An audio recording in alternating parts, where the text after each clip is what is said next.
Welcome to the Tech Egg. Don't get scrambled. Enjoy the video. In this video, I will explain how to remove a Ford Transit headlight.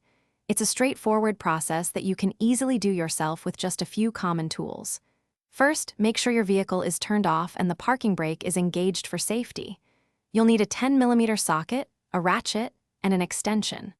Also, grab a flathead screwdriver and a T30 Torx bit. Having these ready will make the job much smoother. Now, let's get started by opening the hood of your Ford Transit. Once the hood is up, look at the top of the headlight assembly. You should see two visible mounting bolts. These are usually T30 Torx bolts or 10mm bolts, depending on your specific model.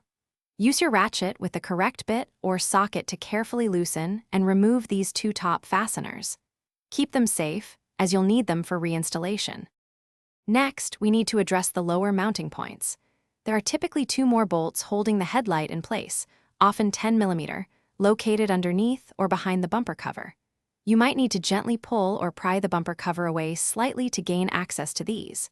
A flathead screwdriver can help create a small gap. Once visible, use your 10mm socket and an extension to carefully loosen and remove these lower bolts. With all four bolts removed, the headlight assembly should now be loose. Gently pull the entire unit forward a few inches from the vehicle body.